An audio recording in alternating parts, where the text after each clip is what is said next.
SSC steno 2023 में बहुत से ऐसे स्टूडेंट हैं जिनको रीजनिंग को लेके कि भाई जो फ्रेशर्स हैं उनको लग रहा है क्या पढ़ें, और जितने भी स्टूडेंट जिनके 2022 में रीजनिंग में आपके 38, 40, 42 मार्क्स आए, वो किस तरीके से कवर करके 48, 49, 50 के करीब पहुँचे हैं। क्योंकि रीजनिंग में मार्क्स स्कोर करना बहुत ज़्यादा इंपॉर्टेंट है, क्योंकि लगातार कई स्टूडेंट को जीए वगैरह में प्रॉब्लम होती है, और जितने भी टॉपर्स आप देखोगे ना, जितने मार्क्स अच्छे हैं वो हमेशा रीजनिंग में full out of full score करने की कोशिश करते हैं, और उसके बाद इंग्लिश में। जीए में जैसे हैं वैसे ठीक है, आप किसी का भी देख लो, अगर मैं आपको बताता हूँ तो यहाँ पे रीजनिंग में क्या होता है कि आपको चैप्टर वाइज, आपको अगर आप फ्रेशर्स हो, अगर आप 2022 का एग्जाम जिन्होंने दिया हुआ है, जिनके 38, 40, उन दोनों का मैं अलग अलग बताऊंगा। पहले बात करते हैं फ्रेशर्स के बारे में, और जो जितने बाकी अदर बच्चे वो भी सुन लो। देखो होता क्या है ना कि रीजनिंग में सबसे पहले तो आप अगर फ्रेशर्स हो तो ये जो बुक है आर के जाके, या आपको जो भी चैप्टर वाइज लगे वो एक बार बुक जो है वो आप परचेज कर लो। क्यों? क्योंकि उसमें क्या है, चैप्टर वाइज दिया है, आप पहले लगाओगे तो आपको समझ में आएगा कि कौन सा रीजनिंग का सवाल किस चैप्टर से आपका आ रहा है, और किस किस चैप्टर में क्या क्या चीज़ें। डिफ्रेंशिएट करना सीखोगे। फिर इसके बाद उसका फ़ायदा आपको कहाँ मिलेगा वो मैं आपको अभी समझाऊंगा। जब पूरी बुक लगा लोगे और फिर मॉक टेस्ट जब सेक्शनल अटैम्प्ट करोगे, जब सेक्शनल मॉक टेस्ट अटैम्प्ट करोगे तो वहाँ पे समझ में आएगा कि आपने कौन सा सवाल गलत किया और वो किस चैप्टर से बिलोंग करता है। तो फिर उसी चैप्टर की प्रैक्टिस जो है वो आप कर सकते हो बाकी अदर बुक वगैरह से, या आप किसी पेपर वगैरह से। बात समझ में आ गई। दूसरी चीज़ कि कई ऐसे आपके, जैसे अभी इस बार स्टेटमेंट एंड कंक्लूजन का जो सवाल है वो आपका सीजीएल और स्टेनो में दोनों में आपका डिफरेंट टाइप से आपका पूछा गया था, तो उसकी किस तरीके से आपको प्रैक्टिस करनी है। प्लस कई बार वर्बल में अभी आप देख रहे हो कि कई ऐसे क्वेश्चंस आपके आ रहे हैं जो टाइम टेकिंग है, जैसे आपका कैलेंडर का आपका हो गया।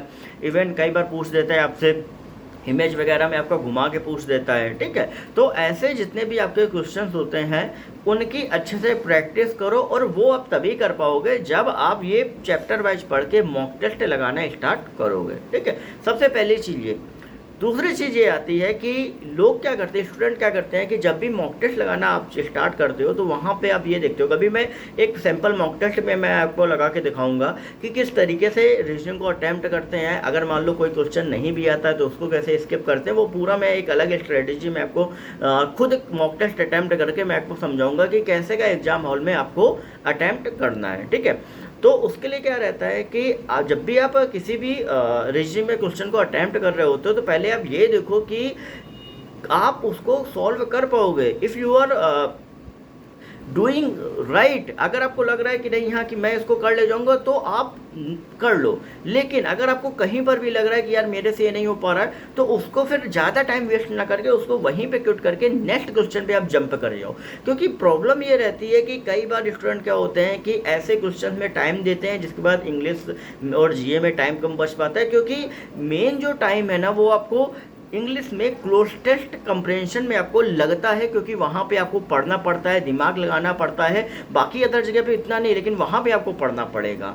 और ऐसे में रीजनिंग में जितना अदर हो के आप टाइम अपना सेव करो। कई बार क्या होता है 50 क्वेश्चन के चक्कर में स्टेनो में लोग 1 घंटे का टाइम लेते हैं। अब जो लेते हैं आप कमेंट सेक्शन में यस जरूर करना। अपनी कमियों को हमेशा ऐसा नहीं दबाना, नहीं, उनको दिखाओ कि नहीं यार मेरे में ये गलती है, मुझे ये चीज़ों को इम्प्रूव करना है। क्योंकि 1 घंटा लगभग मैंने देखा कई स्टूडेंट से पूछा है कि 1 घंटा वो रीजनिंग का लेते ही लेते हैं किसी भी एग्जाम को जब वो अटैम्प्ट करते हैं, और स्पेशली स्टेनो में 50 क्वेश्चन आते हैं तो इस वजह से और ज़्यादा वो लेते हैं, ठीक है।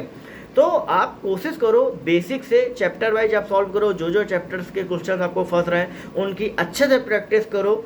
और अभी मैं रीजनिंग का मैं आपको क्वेश्चन वगैरह सॉल्व करूंगा, पूछूंगा क्या कैसा क्या, तो तब आपको ये चीज़ें बतानी है कि क्या कैसा क्या सेशन में आपका रहता है, ठीक है। तो ये चीज़ ध्यान रखो। बाकी अपडेट्स के लिए चैनल को सब्सक्राइब करके बेल नोटिफिकेशन आइकन को ऑल पे कर लो, जो भी अपडेट